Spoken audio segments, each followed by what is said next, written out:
Pinosterize pa si Kai Sotto. Pero grabe nga ang bawi dyan ni Kai Sotto. Ginulat ang mundo sa kanyang Abdul Jakul hookshot. AJ Edu put up dunk. Bakbakang Gilas Pilipinas kontra Angola. Crucial game para sa ating pambansang kupunan para sa pag-asang makapasok ng second round.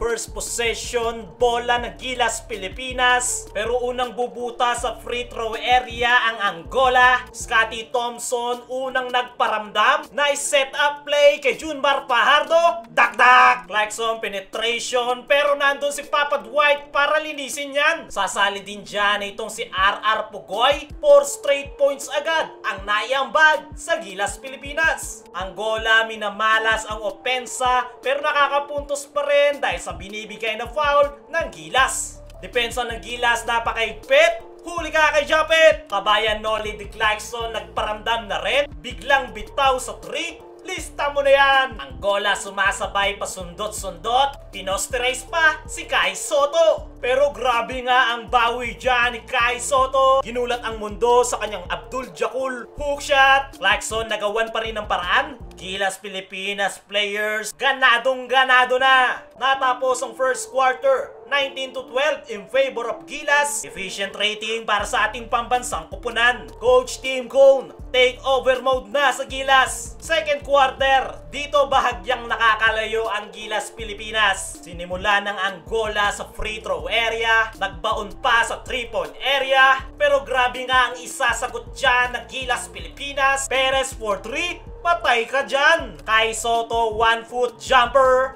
AJ Edu put up dunk.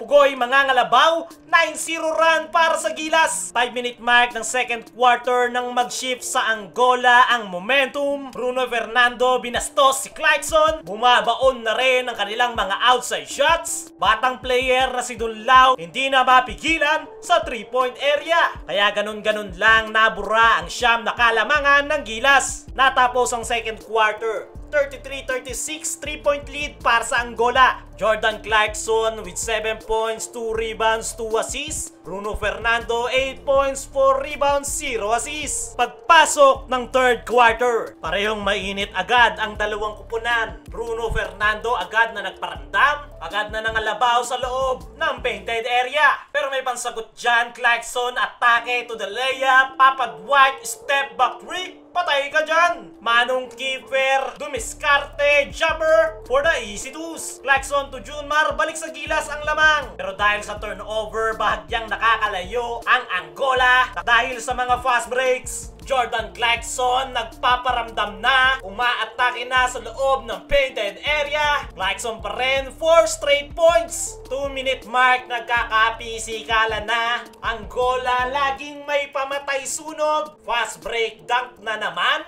Kaya naman natapos ang third quarter 52-56, 4-point lead para sa Angola. Fourth and final quarter ay dito na nga talaga nagkaalaman. Bruno Fernando agad na nagparamdam. Minanong na ang ating mga big man sa loob ng painted area. Turnovers ang pumapatay sa Gilas Pilipinas. Pugoy susubukang buhayin ang kanyang mga kampe, pero mainit na nga ang outside shooting ng Angola. Back-to-back threes ang pinakawalan. 2 points pa si Dunlao. 9-0 run para sa Angola. Gilas Pilipinas sinusubukan pa rin talagang pumalag. Hindi pa rin nagpapaiwan hanggang dulo.